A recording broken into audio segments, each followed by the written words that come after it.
बिस्मिल्लाहिर्रहमानिर्रहीम। अस्सलाम वालेकुम नाज़रीन, आप यूट्यूब चैनल देख रहे हैं। मैं इमरान खान हूँ। नाज़रीन, सबसे पहले जो आसिम मुनीर साहब की मुलाकात हुई डोनाल्ड ट्रंप से, उसके ऊपर बहुत ज़्यादा चेमगोइयाँ हो रही हैं। इंडियन मीडिया ने ये रिपोर्ट किया और कुछ दीगर सोर्सेज भी ऐसा क्लेम कर रहे हैं, लेकिन इस खबर की अभी तक तस्दीक नहीं हो सकी कि अमेरिका पाकिस्तान से अड्डे चाहता है। देखें, ये अमेरिका की एक पुरानी ख्वाहिश है और वो ये चाहता है कि जब भी उसकी किसी के साथ लड़ाई हो तो सारे उसकी सपोर्ट के अंदर आ जाएं। लेकिन इस मरतबा सूरत हाल उतनी आसान नहीं है। इमरान खान साहब ने जब एब्सोल्युटली नॉट कह दिया और उसके बाद उनकी हुकूमत गिर गई, तो तब से लेकर अब तक कोई भी रिजीम पाकिस्तान में होगा तो उसके लिए एब्सोल्युटली यस कहना बड़ा मुश्किल हो जाएगा। खुफिया मदद करनी पड़ेगी। यानी जैसे यूक्रेन के मामले में पाकिस्तान की मिलिट्री इस्टेब्लिशमेंट ने या पाकिस्तान की हुकूमत ने अमेरिका की मदद की और यूक्रेन को हथियार फराहम किए मुबैना तौर पर, तो वो खुफिया तरीके से किए, खुलकर नहीं किए। खुफिया तरीके करने से आपको पता है कि वो, क्योंकि इमरान खान साहब एब्सोल्युटली नॉट कह चुके थे, तो फिर खुलकर कर ही नहीं सकते थे।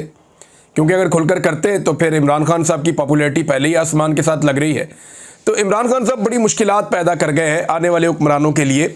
जितनी मजबूती से और जितनी बहादुरी से उन्होंने अपनी खारजा पॉलिसी को चलाया था। अब मामला ये है कि आसिम मुनीर साहब की और डोनाल्ड ट्रंप की जो मुलाकात है उसके बीच में क्या बातें हुई, ये हम क्लियरली तो नहीं जानते। सिर्फ उतना जानते हैं जितना डोनाल्ड ट्रंप ने बताया है। इंडियन मीडिया ने जो चीज़ें बताई, इंडिया के मीडिया के नाम भी ऐसे हैं बीच में, कुछ मीडिया के अखबारात के, कि ऐसा लगता है जैसे यूरोपियन या अमेरिकन हैं। लेकिन उसके बाद जब मैंने तहकीक की तो पता चला ये तो सारे इंडियन मीडिया निकला है। तो इंडियन मीडिया ने तो ये कहा कि वो पाकिस्तान से अड्डे मांग रहे हैं, लेकिन मेरे ख्याल में ऐसा नहीं है। मेरे जो अपने सोर्स ने बताया था कि इंटेलिजेंस शेयरिंग एक ऐसी चीज़ हो सकती है जो अमेरिका से पाकिस्तान को बड़े पैमाने पे ईरान के हवाले से दरकार होगी। तो ये तो एक मेरा सोर्स है, उन्होंने मुझे बात बताई थी, लेकिन इससे ज़्यादा अभी कुछ आइडिया नहीं है। भारतीय मीडिया ज़राए के हवाले से खबरें दे रहा है। हम अमरीकी मीडिया का इंतज़ार करेंगे कि अमरीकी मीडिया इसके ऊपर क्या कहता है। बहरहाल डोनाल्ड ट्रंप ने जो 2-3 चीज़ें उठाई, एक तो उन्होंने कहा जी इंडिया पाकिस्तान के मामले में जंग ना करने पे उन्होंने आसिम मुनीर साहब का शुक्रिया अदा किया। अमेरिका कहता है जंग ना करने पर, हमने जंग जीतने पर आसिम मुनीर साहब को फील्ड मार्शल बना दिया। लेकिन एक्चुअली जो पाकिस्तान ने जिसको जंग कहा है वो एक्चुअली जंग तो थी ही नहीं, वो तो एक हल्की फुल्की मौसीकी थी जो दोनों मुल्कों के बीच में हुई है। जो मुल्क आपस में लड़ते हैं, जंग करते हैं, जिनकी जंगों की तारीख है, वो जानते हैं कि ये एक झड़प या एक लड़ाई इसको कहा जा सकता है या एक मार्का कहा जा सकता है। ये नहीं हो सकता कि आप इसको एक फुल फ्लेज जंग करार दें, ना ये फुल फ्लेज जंग थी। बहरहाल ये अमेरिका की सोच अलग है, जंगों को लेकर पाकिस्तान की तरह थोड़ी अलग है। और पाकिस्तान के अंदर जब इस तरह का माहौल बना हुआ है तो फिर जितनी फोर्सेस के अंदर एक प्रॉब्लम चल रही थी, आवाम से उनकी दूरी थी, तो इन चीज़ों को मैनेज करने के लिए इस मौके को गनीमत जाना गया और फिर आर्मी चीफ फील्ड मार्शल भी बन गए। ये सब आपके सामने है। अब एक बात जो डोनाल्ड ट्रंप ने और कही, उन्होंने कहा जी कि पाकिस्तान बहुत बेहतर जानता है ईरान को। यानी उन्होंने ये कहा कि वो बहुत बेहतर जानता है, शायद बहुत सारों से बेहतर जानता है पाकिस्तान ईरान को। तो इसके दो मतलब हैं। एक तो ये है कि पाकिस्तान इतना बेहतर जानता है कि पाकिस्तान की इंटेलिजेंस से फ़ायदा उठाया जा सकता है, वो जो बात मैं आपको पहले से कह रहा हूँ। या दूसरा इसका एक मतलब ये है कि आसिम मुनीर साहब ने कुछ ऐसी चीज़ें डोनाल्ड ट्रंप के सामने रखी हैं ईरान को लेकर, जिसके बाद डोनाल्ड ट्रंप की सोच में भी एक भूचाल पैदा हुआ है कि ये चीज़ें तो उनको आइडिया ही नहीं था। देखिए, जो रीजन में ममालिक होते हैं उनको ज़्यादा पता होता है, और क्योंकि पाकिस्तानी फ़ोर्स इस रीजन की एक बड़ी तगड़ी फ़ोर्स है तो इसके पास इंफॉर्मेशन भी ठीक होती है और बड़ी अहम इंफॉर्मेशन होती है। तो मुमकिन है कि कोई इन्फॉर्मेशन इन्होंने वहाँ शेयर की है जिसके बाद अमेरिका ने शायद अपना फैसला बदला है। देखिए ना, जिस तरह डोनाल्ड ट्रंप कनाडा से वापस आया था, स्पीड वाशिंगटन पहुँचा, उससे तो ये लगता था कि शायद अब अटैक हो जाएगा और फौरी तौर पर कोई बड़े फैसले हो जाएंगे। लेकिन फिर वो बड़े फैसले नहीं हुए, बल्कि उन बड़े फैसलों के हवाले से अब ये कहा जा रहा है कि अमेरिका 15 दिन में फ़ैसले करेगा, यानी 2 हफ्ते का वक्त है, ये लिया जाएगा। तर्जुमान वाइट हाउस ने इस बारे में एक ब्रीफिंग भी दी है कि डोनाल्ड ट्रंप ईरान के हवाले से जो फ़ैसला करेंगे वो अगले 2 हफ्ते के अंदर करेंगे। ये 2 हफ्ते लेने का मतलब ये है कि अमेरिका कुछ चीज़ों की तैयारी कर रहा है और कुछ चीज़ों का इंतज़ार कर रहा है और कुछ चीज़ों से बचना चाह रहा है। ये क्या है ये मैं आपको बता देता हूँ, लेकिन पहले आप ये देख लें कि एक बात और जो डोनाल्ड ट्रंप ने कही वो ये कही कि ईरान के मामले पर आसिम मुनीर ने मुझसे इत्तफाक किया है। यानी ये बात उन्होंने कैटेगोरिकली और क्लियरली कही कि इस पे इत्तफाक किया। अब इत्तफाक किस बात पे हो सकता है? देखें, डोनाल्ड ट्रंप की जो बातें हैं उन्हीं से इत्तफाक हो सकता है ना। वो कह रहे जी मुझसे इत्तफाक किया है, तो फिर हम देख लेते हैं डोनाल्ड ट्रंप क्या कहते हैं जिससे वो इत्तेफाक कर सकते हैं। नंबर 1, डोनाल्ड ट्रंप कहते हैं कि जी ईरान के पास एटमी कुव्वत होने का कोई जवाब नहीं है, इनके पास एटम बम नहीं होना चाहिए। वो ये कहते हैं कि इनके जो मिसाइल प्रोग्राम है वो लॉन्ग रेंज मिसाइल इनके पास नहीं होने चाहिए। वो ये समझते हैं कि ईरान खित्ते में दहशतगर्दी फैलाता है और दहशतगर्द तंजीमों को सपोर्ट करता है उनके बकौल, तो ये ईरान का किरदार नहीं होना चाहिए। फिर वो ये समझते हैं कि ईरान के अंदर जो मौजूदा रजीम है वो एक बहुत बड़ा ख़तरा है, तो रजीम ही चेंज कर दिया जाए। ये सारी ऑप्शन है। या फिर ईरान को फौरी तौर पे एक ऐसे मुआहदे का हिस्सा बनना चाहिए जहाँ पे वो ये लिख कर दे दोबारा से, जैसा कि बराक ओबामा के दौर में लिख कर दिया था, उसी तरह ईरान ये लिख कर दे कि वो किसी भी किस्म का एटम बम नहीं बनाएगा। देखिए, अमेरिका 2 चीज़ें चाहता है। टोटल सरेंडर का मतलब यह है कि आप एटम बम भी नहीं बनाएंगे और आप लॉन्ग रेंज मिसाइल्स भी नहीं बनाएंगे। मिसाइल के मामले पे ईरान नहीं मानेगा और उनको मानना भी नहीं चाहिए। लेकिन अभी जिस तरह की सूरत हाल का उनको सामना करना पड़ा, अगर उनके पास मिसाइल ना होते तो ईरान घुटनों पर आ जाता। एयरफोर्स उनके पास है नहीं, दिफाई निज़ाम उनके पास उस तरह का है नहीं। जिस दुश्मन से उन्होंने लड़ना है वो 2000 किलोमीटर दूर से मार रहा है, तो कैसे मुमकिन था कि ईरान जवाब दे पाता। ईरान जवाब देने के काबिल तभी हुआ जब उसके पास था लॉन्ग रेंज मिसाइल सिस्टम, जिसको उसने गुज़िश्ता चंद दिनों में, जुम्मे के दिन से जब से ये अटैक हुआ है तब से लेकर अब तक ईरान ने जो अपना सिस्टम है उसको 14 मरतबा एक्टिवेट किया है। ये अब तक जो ईरान ने किया है 14 मरतबा इसको एक्टिवेट किया और 14वां राउंड उसने मुकम्मल किया है अपने मिसाइल हमलों का। यानी हर दिन ईरान 2 से 3 राउंड चलाता है मिसाइल हमलों के, और बड़े खौफनाक मिसाइल वो चला रहा है। और बहुत सारे मिसाइल ऐसे बताए जा रहे हैं और क्लेम किया जा रहा है ईरान की जानिब से कि उन्होंने वो मिसाइल अभी चलाए नहीं है। ईरान की मौजूदा क़यादत या आयतुल्लाह ख़ामेनी, उनकी जानिब से बार बार स्टेटमेंट आते हैं कि हम हथियार नहीं डालेंगे, हम सरेंडर नहीं करेंगे, हम इस लड़ाई को लड़ेंगे। अगर अमेरिका भी आ जाता है तो हम उसके साथ भी लड़ेंगे, जो भी आएगा उसको नताइज भुगतने पड़ेंगे। ये बड़े सवाल आते हैं। अब अमेरिका ने 2 हफ्ते का वक्त क्यों लिया, ये बड़ा अहम है। नंबर 1 तो ये है कि अमेरिका इस बात का इंतज़ार करेगा कि ईरान कोई डील करता है या नहीं करता। ईरान का टाइम भी तय पा गया, जिनेवा में मुज़ाकरात करने के लिए जा रहे हैं वो यूरोपीय ममालिक के साथ। बरतानिया, जर्मनी और फ्रांस ने उनको ऑफ़र किया था। फिर जर्मनी ने डोनाल्ड ट्रंप को खुद कहा, बरतानिया के वज़ीर आज़म ने, कि डोनाल्ड ट्रंप अपने दिमाग को ठंडा रखें और जज्बात में आकर कोई फ़ैसला ना करें। यही बात जो है फ्रांस और जर्मनी भी समझा रहे हैं। तो ईरान के साथ भी वो बातचीत करना चाहते हैं, तो ईरान ने उनके साथ टाइम तय किया कि मैं आपके साथ बातचीत करता हूँ। दूसरा, ईरान अमेरिका के साथ बातचीत करने के लिए भी तैयार है, लेकिन डोनाल्ड ट्रंप भी अच्छी तरह जानते हैं और ईरान के लोगों की भी मजबूरी बन जाएगी अगर अमेरिका ने ईरान के ऊपर एक दफ़ा हमला कर दिया और अटैक हो गया, तो उसके बाद फिर ईरान अमेरिका के साथ बैठकर मुज़ाकरात भी नहीं कर सकेगा। जो लोग ईरानी कौम को जानते हैं और उनको थोड़ा सा भी आइडिया है वो इस बात को समझ जाएंगे बड़े आराम से। तो अमेरिका एक तो इंतज़ार कर रहा है कि ईरान कोई डील कर ले और उसके नतीजे में डोनाल्ड ट्रंप इसका क्रेडिट ले लें कि जनाब मैं जंगों को रोकने वाला आदमी हूँ, मैं जंगें करवाने वाला बंदा नहीं हूँ, मेरी यही क्रेडिबिलिटी है। अमन का नोबेल प्राइज़ भी डोनाल्ड ट्रंप चाहते हैं उन्हें मिल जाए, तो वो इस जंग को भी रोकने की कोशिश करेंगे होने से पहले। और डोनाल्ड ट्रंप की कोशिश होगी कि ईरान के साथ किसी फाइनल डील में, किसी फाइनल नतीजे पे वो पहुंच जाएं और अमेरिकन फ़ौज को इस लड़ाई में ना उतरना पड़े। दूसरा, अमेरिका ने अगर लड़ाई में उतरना है तो उसको टाइम तो चाहिए होगा ना, उसको अपने हथियार पहुंचाने हैं, अपनी स्ट्रेटजी बनानी है और बहुत सारी तैयारी करनी है, बहुत सारा सामान पहुंचाना है, बहुत सारा सामान हटाना है। तो बहुत कुछ अमेरिका को करना पड़ेगा अगर उन्होंने इस लड़ाई में फ़िज़िकली उतरना है तो उससे पहले।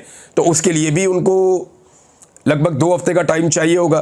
अच्छा, इसमें एक और चीज़ भी है, ये कोई लड़ाई सस्ती नहीं है, बड़ी महंगी लड़ाई है। इसराइल जो बम चाह रहा है ना कि अमेरिका वो बम मारे ईरान के ऊपर आकर, ये B-2 बम्बर से आके वहाँ पे बम्बारमेंट करे, ये कोई सस्ता काम नहीं है। ये तो $1.5 लाख फ़ी घंटा इसका खर्चा है सिर्फ उड़ने का, जहाज़ का। और ये $2.2 अरब का, और बाद रिपोर्ट्स के मुताबिक ये $2.1 बिलियन का ये एक तैयारा है जब ये अटैक करने के लिए आता है। तो इतना बड़ा खर्चा क्या अमेरिका करेगा ईरान के ऊपर इस लड़ाई में, और क्या ये खर्चा करने के बाद उसके मकासद हासिल हो जाएंगे, बड़ा सवाल ये है। तो बात यह है कि अगर वहाँ तबाही हो भी जाती है या आयतुल्लाह ख़ामेनी को कत्ल कर भी दिया जाता है, तो फिर एक और आयतुल्लाह आ जाएगा, वो आकर सुप्रीम लीडर बन जाएगा। और हो सकता है कि वो मौजूदा सुप्रीम लीडर से ज़्यादा सख्त हो, या मौजूदा सुप्रीम लीडर ने जिस बंदे को चुना हुआ हो वो इनसे ज़्यादा सख्त हो। तो आप कोई अंदाज़ा नहीं लगा सकते, आप कुछ कह नहीं सकते कि आने वाले वक्त में फिर क्या होगा। तो अमेरिका इस लड़ाई से अवॉइड करने की कोशिश करेगा। एक चीज़ और भी है कि इन्हीं 15 दिनों में अमेरिका को ये टाइम भी मिल जाएगा कि ईरान के बहुत सारे मिसाइल जो है फायर हो जाए। यानी ईरान के पास जो मिसाइल हैं उनका तो दावा ये है कि हम 6 महीने चलाते रहे। कोई दावा एक ये भी आया था कि 2 साल चलाते रहे तो हमारे मिसाइल ख़त्म नहीं होते। पूरी की पूरी मिसाइल सिटी है, बहुत ज़्यादा मिसाइल्स हैं, लेकिन इतने मिसाइल जो है वो कॉमन सेंस मानती नहीं है कि इतने हज़ारों लाखों की तादाद में तो मिसाइल नहीं हो सकते ना। एक महदूद तादाद में ही हो सकते हैं जिन्हें एक मखसूस मुद्दत तक के लिए इस्तेमाल किया जा सकता है। तो अमेरिका यही चाहेगा कि मैक्सिमम जो ईरान के मिसाइल्स हैं वो भी चल जाए, लेकिन इस बीच में जो इसराइल की मिसाइलों को रोकने की कैपेसिटी है वो भी बुरी तरह एक्सपोज हो जाएगी और उसकी सलाहियत भी तकरीबन ख़त्म हो जाएगी। अब अमेरिका ने 2 हफ्ते का टाइम लिया। इसका मतलब ये है कि यहाँ पे ईरान के पास भी वक्त है कि वो सोचे और फैसला करे और मुज़ाकरात करे और किसी डील पर, नतीजा खेज डील पर पहुँचे। लेकिन इसराइल के लिए बड़ा प्रॉब्लम हो जाएगा। उसके लिए प्रॉब्लम ये हो जाएगा कि ईरान अगर किसी डील पर पहुँच भी जाता है तो इसराइल जो मकसद हासिल करना चाहता था कि ईरान के अंदर रिजीम चेंज किया जाए, इस खतरे को हमेशा के लिए ख़त्म किया जाए और कोई भी कल के दिन फ़लस्तीनियों के लिए आवाज़ उठाने वाला ना बचे। देखिए प्रैक्टिकली लोग सब ये मानते हैं कि ईरान जो है वो प्रैक्टिकली ज़्यादा मदद करता है फ़लस्तीनियों की एज़ कम्पेयर टू बाकी मुसलमान मुल्कों के। तो इस वजह से इसराइल को ईरान के ऊपर जो है वो गुस्सा भी थोड़ा ज़्यादा रहता है और वो ये कहता है कि इसको दीवार के साथ लगाओ। तो अगर ईरान पूरी तरह दीवार के साथ नहीं लगता और एक मुआहदा कर लेता है, जैसा मुआहदा उसने 2015 में भी किया था, तो उससे तो ईरान ने एक चीज़ अचीव कर ली। देखें, बंदे तो ईरान के ज़्यादा मारे गए, फ़ौजी भी अफसर ज़्यादा शहीद हो गए, दूसरा उनके साइंटिस्ट भी शहीद हो गए। ईरान कुछ चीज़ों में पीछे चला गया, उनकी एटॉमिक साइट्स को भी नुकसान हो गया, माली नुकसान भी उनका काफ़ी हुआ और उनका जानी नुकसान भी ज़्यादा हुआ। लेकिन दूसरी तरफ इसराइल एक छोटा सा मुल्क है, पहली मरतबा उसके अंदर इतने खौफनाक हमले हुए हैं कि अब सबको इस बात का अंदाज़ा हो गया कि जब चाहे इसराइल के ऊपर हमला किया जा सकता है। यानी ये जो एक कॉन्सेप्ट बना हुआ था कि इसराइल नाकाबिल तस्खीर है, उसे कभी कोई तस्खीर नहीं कर सकेगा, इसको धचका लगा है। तो इसराइल इसमें एक लूज़र बन जाएगा अगर अमेरिका इस लड़ाई में नहीं आता और ईरान समझदारी के साथ एक डील करके इसमें से निकल जाता है। तो फिर लोग मुद्दतों याद रखेंगे कि ईरान ने इसराइल के ऊपर जवाबी हमला किया था और उसके बाद एक डील हो गई थी। डोनाल्ड ट्रंप इसमें विन विन सिचुएशन में चला जाएगा। हाँ, इसमें अगर कोई लूज़र होगा तो इसराइल के लिए प्रॉब्लम हो जाएगी, क्योंकि इसराइल को यही चाहिए कि अमेरिका उसके साथ मिलकर इस वक्त फौरी तौर पे ईरान के ऊपर एक बड़ा हमला कर दे। इसमें अब एक और बड़ी डेवलपमेंट हुई है। देखिए अमेरिका ये इस वक्त क्यों नहीं कर सकता, इसको ज़रा आप समझें। अमेरिका के इस रीजन में या मशरिक़ वस्ता में, ये मिडल ईस्ट के इलाके में लगभग 20 के करीब अड्डे हैं, ये फ़ौजी अड्डे हैं। इनमें से 8 अड्डे इनके मुस्तकिल हैं, जैसे कि बहरीन हो गया, कतर हो गया, यूएई हो गया, सऊदी अरब हो गया, उर्दन हो गया, ये इराक में भी है। तो ये कोई 8 के करीब इनके मुस्तकिल अड्डे हैं और बाकी 20 के करीब अमेरिका की यहाँ पे ऐसी बेसिस हैं जहाँ पे उनके फ़ौजी मौजूद हैं। फ़ौजियों की तादाद जो है वो लगभग 40 से 50 हज़ार बताई जाती है, कन्फर्मेशन नहीं आती, लेकिन 40 से 50 हज़ार फ़ौजियों की तादाद बताई जाती है जो अमेरिकन फ़ौजी इस रीजन में मौजूद है, मिडल ईस्ट में। और बड़े हथियार भी हैं उनके यहाँ पे, क्योंकि देखें यूरोप में या किसी और जगह पे उतने हथियार रखने की उन्हें ज़रूरत नहीं है, वो लड़ाइयाँ इसी खित्ते में लड़ते हैं और यहीं से उनको आगे कुमक भेजनी होती है। तो अमेरिकन वेपन्स भी, हथियार और बहुत सारी चीज़ें वो यहाँ पे इस खित्ते में मौजूद रहते हैं, उनके बहरी बेड़े भी यहाँ पे इस खित्ते में हैं। अच्छा, इनमें से बेशतर जो है वो ईरान के रेडार के अंदर है, यानी जहाँ तक ईरान अटैक कर सकता है उसके अटैक की रेंज के अंदर है। तो ईरान भी जवाबी हमला लाजमन है, वो करेगा। अब इंटरेस्टिंग बात यह है कि जिन ममालिक में या जिन जिन जगहों पे अमेरिका के अड्डे मौजूद हैं, उन तमाम ममालिक ने ईरान के हक में इसराइल के खिलाफ एक मुश्तरका एलामिया जारी कर दिया है। ये है वो सबसे इंपॉर्टेंट बात जिसको अभी तक हम डिस्कस नहीं कर रहे थे। इस पे ज़रा थोड़ा सा गौर कीजिए कि अमेरिका के जहाँ जहाँ पे अड्डे हैं, जहाँ जहाँ पे बेसिस हैं, जहाँ जहाँ उसका दिफाई साजो सामान है, जहाँ पे अमेरिका के फ़ौजी बैठे हैं, जहाँ से वो अटैक कर सकता है ईरान पे, उन तमाम ममालिक ने मुश्तरका तौर पे एक एलामिया जारी किया है जिसमें उन्होंने ईरान की हमायत की है और इसराइल की मुखालफत कर दी है। अमेरिका को ज़मीन पे रखने के लिए, पाँव रखने के लिए कोई ज़मीन तो चाहिए ना, मजबूती से खड़े होने के लिए सहारा तो चाहिए। अब यहाँ पे वो इस वक्त दस्तयाब नहीं है। देखिए 9/11 का केस बिल्कुल मुख्तलिफ था, इराक के ऊपर जब अटैक हुआ तो वो केस बिल्कुल मुख्तलिफ था। इस दफ़ा केस बिल्कुल मुख्तलिफ है। इस दफ़ा जो अटैक है वो पूरी दुनिया कह रही है जी पहले इजराइल ने किया, बाद में ईरान ने किया, और ईरान खुद ये कह रहा है कि हम एटम बम नहीं बनाने जा रहे, हम तो बनाना ही नहीं चाहते, हमारा तो सिर्फ अपना मिसाइल प्रोग्राम है। और उसके अलावा वो ये कहते हैं जी हम अपनी तवानाई पैदा कर रहे हैं एटॉमिक बिजली घर बना बना के। अब इसके ऊपर रिपोर्टें भी आ चुकी हैं, IAEA की भी एक रिपोर्ट है, वो भी मैंने आपके सामने रखी, और CIA की एक रिपोर्ट है, उसके अंदर भी ये इस किस्म का इंकशाफ हुआ जिसे बाद में रद्द कर दिया गया। तो मामला ये है कि ये ममालिक ना सिर्फ जहाँ पे अड्डे हैं वो ममालिक एलामिया जारी कर चुके हैं, बल्कि एक और इंटरेस्टिंग बात है, 3 मुल्क ऐसे हैं जिनमें एक सऊदी अरब है, एक UAE है और एक कतर है। ये ममालिक लगभग कोई 2,500 अरब डॉलर्स यानी 2.5 ट्रिलियन डॉलर्स के अमेरिका के साथ मुआहदे कर चुके हैं सरमायाकारी के। अब ये बहुत बड़ी रकम है, ये बहुत बड़ी अमाउंट है, और डोनाल्ड ट्रंप यहाँ से जेबें भर के वापस गए थे। आज से 1.5-2 माह पहले की बात है, जब डोनाल्ड ट्रंप ने 1.5 माह पहले दौरा किया सऊदी अरब का, कतर का, UAE का। ये डोनाल्ड ट्रंप का अपने मुल्क से बाहर निकलकर पहला दौरा था, और दौरा करके जब वो वापस गए तो आदादो शुमार बताए गए कि 2500 अरब डॉलर्स ये डोनाल्ड ट्रंप कमाई करके जा रहा है, यानी वो बहुत पैसा लेकर अरबों से अपने मुल्क वापस गया है, और ये सरमायाकारी मुस्तकबिल में अरबों ने वहाँ पे करनी है। अब डोनाल्ड ट्रंप का यहाँ पे ना सिर्फ सरमायाकारी के मामलात हैं, इनसे ताल्लुकात के मामलात हैं, बल्कि उनकी बेसिस भी इन्हीं मुल्कों के अंदर है। तो इन मुल्कों की मंशा के खिलाफ डोनाल्ड ट्रंप एक तरफा कोई बड़ी फौजी कार्रवाई वो कर नहीं सकते, ना वो करना चाहेंगे। तो ये एक बड़ी इंपॉर्टेंट चीज़ है जिसे हम नज़रअंदाज कर रहे थे, जिसके ऊपर हम बात नहीं कर रहे थे।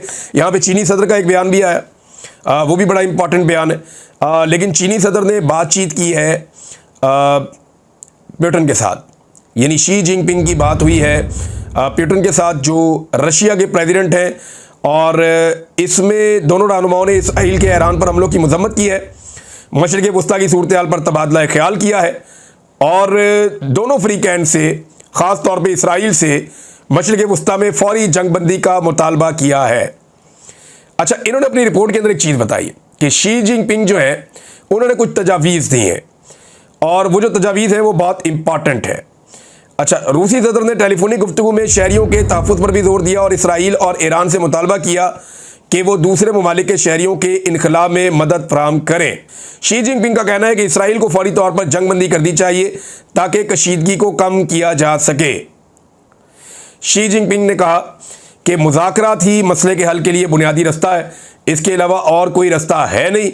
इन्होंने जो फरीकैन पर जोर दिया कि बैनुल-अक़वामी कवानीन की सख्ती से पाबंदी करें और मासूम शहरियों को नुकसान पहुँचाने से मुकम्मल तौर पर गुरेज करें। साथ ही साथ उन्होंने कहा कि वो ममालिक जिनका यहाँ पे असर रसूख है इस खित्ते के अंदर, वो अपना किरदार अदा करें और फौरी तौर पे दोनों मुल्कों के बीच में जंगबंदी करवाई जाए। अब ये है जनाब एक इम्पॉर्टेंट चीज़। नाज़रीन, एक चीज़ मैंने और आपके सामने रखनी है, और ये बयान है ईरान के साबिक वफाकी वज़ीर का। उन्होंने कहा कि ईरान फैसला करेगा इस जंग को ख़त्म कैसे करना है। ये जवाद ज़रीफ़ ने ये स्टेटमेंट दिया है, ये साबिक वज़ीर ख़ारजा हैं ईरान के। उन्होंने कहा जी इमारतें गिराई जा सकती हैं मगर इल्म कभी तबाह नहीं किया जा सकता, ख़ास तौर पर जब 9 करोड़ मुहिब्बे वतन और मुखलिस लोग मौजूद हों।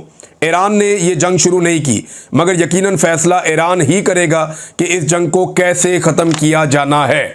ये जनाब स्टेटमेंट आया है ईरान की जानिब से। वक्तन फ़वक्तन चीज़ें आ रही हैं, मैं आपके साथ शेयर करता चला जा रहा हूँ नाज़रीन। लेकिन अभी मैंने आपसे एक इजाज़त लेनी है, और वो ये है कि हो सकता है कि अगले 2-3 वीलॉग आप ना सुन सकें। मेरी एक छोटी सी सर्जरी है, एक छोटा सा ऑपरेशन है, पेंडिंग था, तो मैं ये उसकी वजह से हो सकता है कि 1-2 दिन आप ये मेरी वीडियोज़ ना सुन पाएँ। तो दुआ कीजिएगा अल्लाह ताला से, अल्लाह ताला ही सेहत देने वाला है, अल्लाह ताला ही हमेशा मदद करने वाला है। अब तक के लिए इतना ही, अपना ख्याल रखिएगा, अपने इस चैनल का भी। अल्लाह हाफ़िज़।